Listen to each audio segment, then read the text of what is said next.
Il parle beaucoup, mais dans ses mots, il se contredit. Parce qu'un homme qui assume n'a pas besoin de jouer avec ses phrases. Un homme qui vit une double vie, lui, se trahit toujours à travers ce qu'il dit. 1. Je ne veux rien de sérieux pour l'instant. En surface, il pose une limite claire. Mais derrière, il entretient le lien. Il nourrit les gestes, il relance vos conversations. S'il ne voulait vraiment rien de sérieux, il n'aurait pas besoin de garder ce fil. 2. Tu comptes pour moi mais je ne suis pas prêt. Cette phrase semble tendre. En réalité, elle est cruelle, parce qu'elle vous garde dans l'attente, tout en lui laissant la porte de sortie. Il vous donne de l'importance dans ses mots, mais pas dans ses actes. 3. Je ne veux pas te faire de mal. C'est la phrase typique des hommes qui veulent se protéger.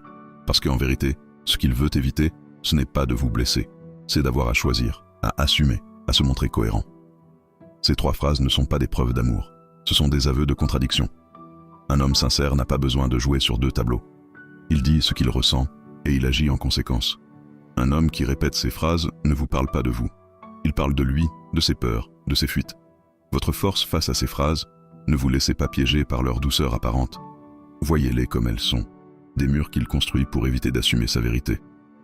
Votre clarté est plus forte que ses contradictions, parce qu'une femme qui sait ce qu'elle veut ne se laisse pas enfermer dans ses bientôt et ses pas prêts. Pourquoi c'est puissant? Parce qu'un homme peut supporter vos reproches, mais il panique toujours quand il découvre que ces phrases ne vous piègent plus. Quand vous cessez de les prendre au sérieux, vous brisez son confort.